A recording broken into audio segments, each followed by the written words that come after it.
about a post-truth society. One final thing before Brendan starts.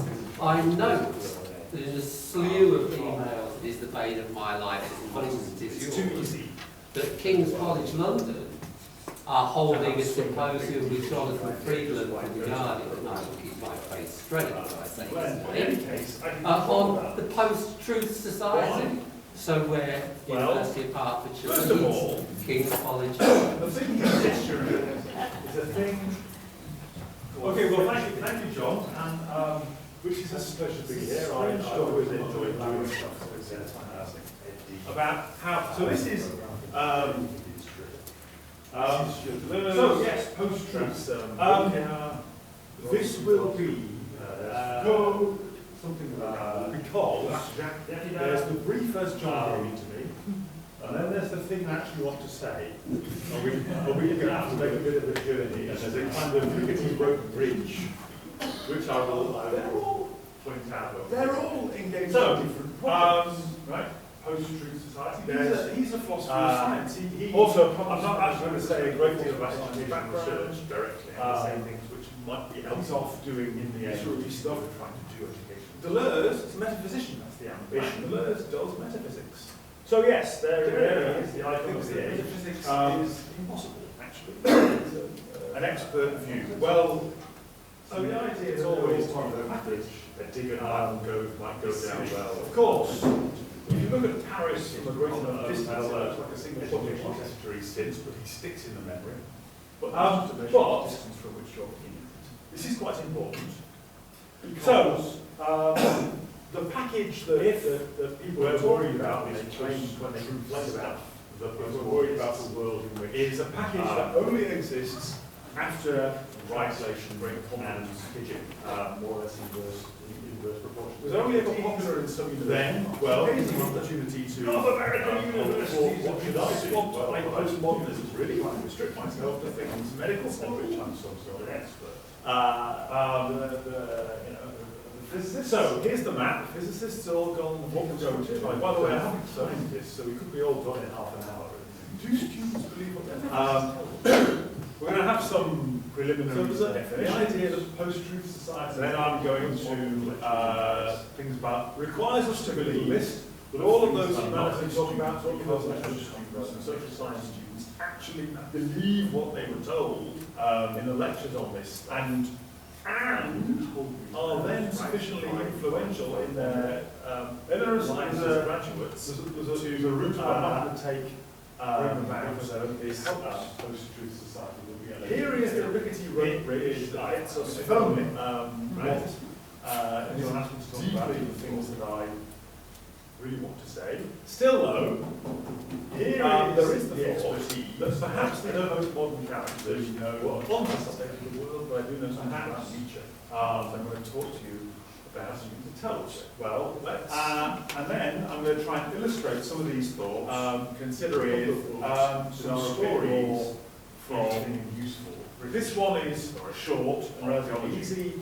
This I think is not really a book for beginners. I think that some of the things that some of the slogans. So let's start with Harry Frankfurt. This is from about and epistemology 10 years ago. I think. It's a short essay when you hear them abstractly. When you see Frankfurt examples, the main kinds of things that you say those slogans distinguish the trying to do the liar. Show you, because the liar then they become far less committed to the difference between truth and falsehood, far less scary for truth, right? And liar is a person useful for thinks they know what inquiries into relevant truth is, and wants you to believe. So that's the bit where I hope to be I may say something that's of some. You have to pay close attention to facts. Doing educational research. You have to tell a lie. Right, so that's the plan. Right. So the liar is as scrupulous. So the first thought, right, bound to occur to anyone who thinks about it in post-truth thing, is to say, well, how is it? Now, this is probably a legend about it. It's to accuracy, diligence. But it's Jonathan Swift of 1710, liar. He says the superiority of his genius consists of nothing else but an inexhaustible fondness of political lies, say things he plentifully distributes every minute he speaks, doesn't care, and by an unparalleled generosity forgets, and consequently contradicts the next half hour. He never yet considered whether any proposition were true or false, but whether it were convenient for the present minute, or convenient to affirm or deny it. The only remedy is to suppose that you have heard some inarticulate sounds without any distinction. Or, so there we are in 1710. Now, Bernard Williams, right? This is so there's definitely a bit of loss. The bit in it talks about the value of truth and the value of truthing. And historians of print will tell you that no sooner had the printing press been invented, arguing than your truthfulness books. In addition to caring about and you have fake news, you have to care about. One of my favourite examples is the Fox's Book of English Martyrs. Right, so the bit of propaganda for me, the question I want to take on, cruel talk. Here we get this is the point where Rodbridge starts to approach the things I want to say. Powers is with illustration of people who see them, philosophers who see themselves as intending to make their record of the cruel torture visited on them by the Protestant powers, rather than pay the great expense like there's no truth, sufficient orders to get them from Fox. Because after all they were the same talk. What passes as knowledge is all just the effect of power. So, and and here's another one. The truth. Here we are back in the and the defenders of truth, the champions of truth will say, oh, this is just skepticism, the truth, and they will roll out standard philosophical. So I was going to be able to say what I want to hear. Here's a bit of this is a very response. It's much better to ask you to use it as why a serious mind. Because I was taught doing my GCSE was say something like there's no truth. There's an Ovia letter that was published. Why would a serious minded person say something like turn the election what passes as knowledge is all. I looked it up. It was published in Daily Mail on page 9. Right? So something interesting has happened, that something that was published on page 9 of the Daily Mail has become. What's going on there sort of is that people who say those element things are trying to articulate canonical recounting, something that they know that general about the business of. So it's not just the newspapers and investigating. You'll see this T-shirt. They maybe articulating the thing that they know. I rarely wear that sound frightening. It's banal, right? Or extreme. Actually, what I want. This is so banal or implausible. Actually, what I want is a T-shirt that says, some newspapers aren't actually reliable on some topics, for example, whether it's in or whether reporting saying matters maybe of sustained public interest and widespread knowledge, for example, football. Right? Publish lies about football. So that's the project. Okay. So we've got this "'twas ever thus" thought. Maybe people didn't start lying. I think it's useful. It's always here is a graph from the internet. To grab these things, just to remind us that what you're saying maybe not. I mean, it's Oxford Dictionary's got. I don't know actually whether Faust. Right? So post-truth was word of the year last year.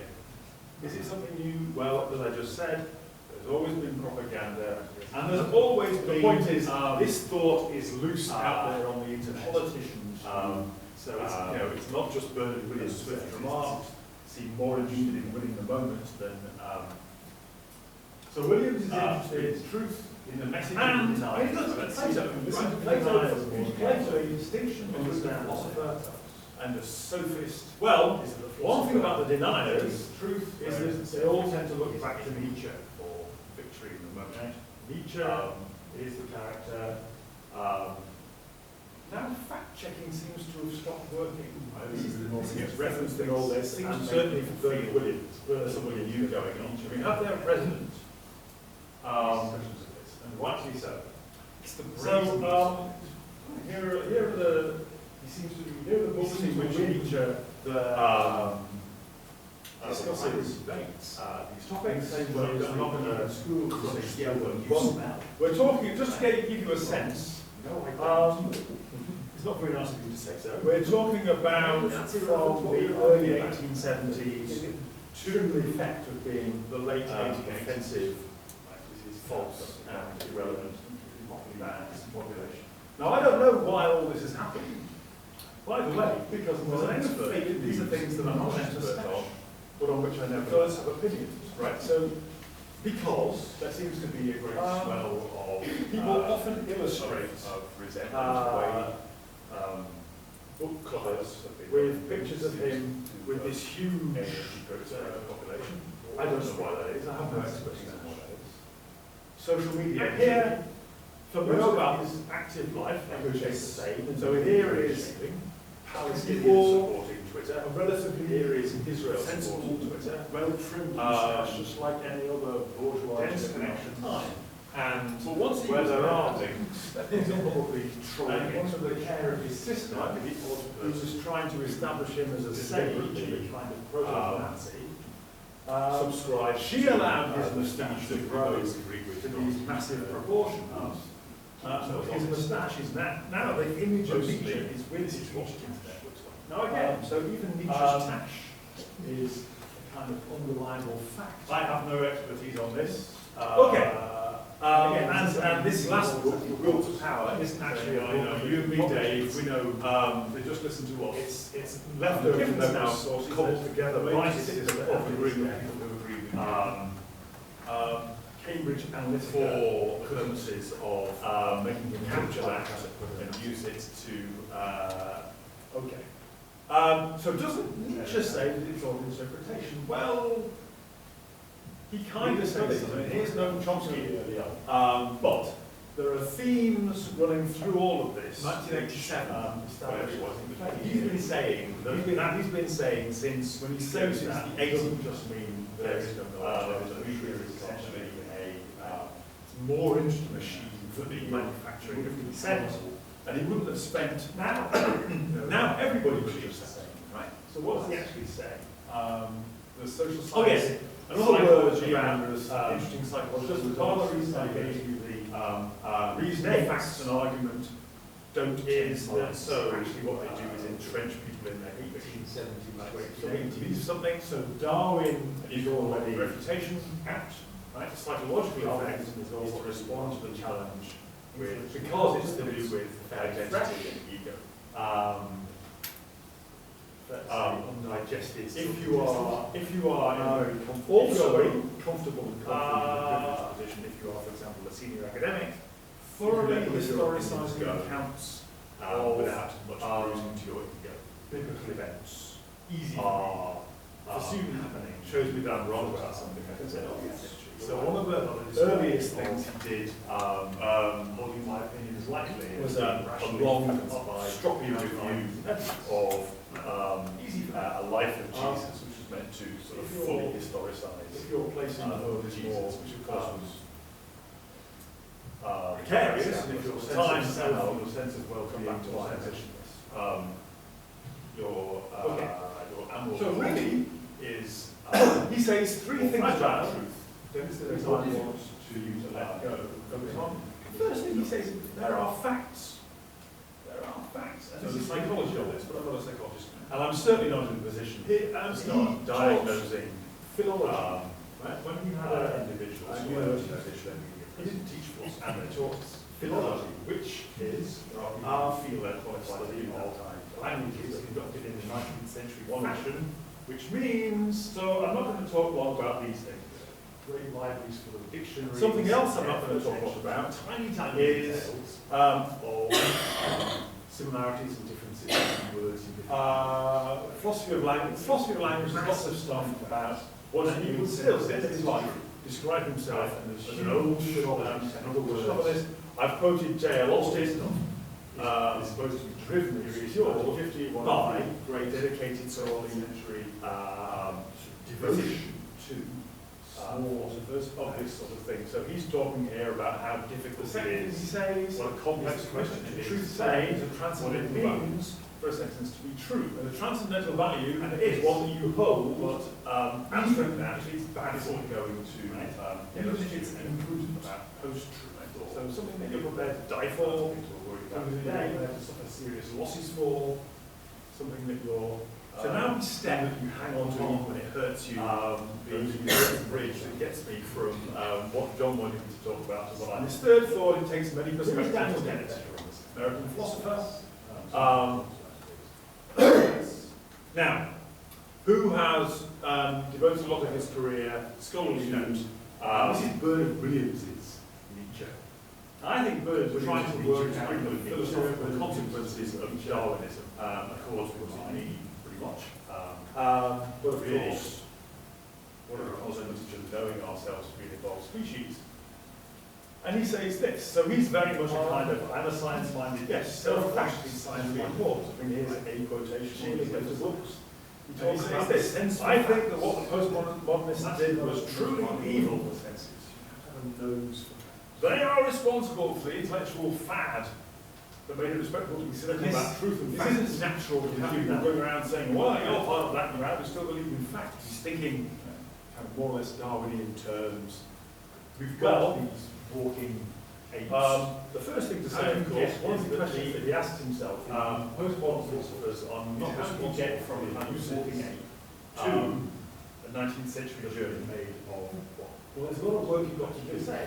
Any more from a walking ape to Darwin, 19th century German philologist, somebody who's really bothered if they misspell a word in ancient Akkadian or something. I mean, the other things that have been done, that takes its name. Every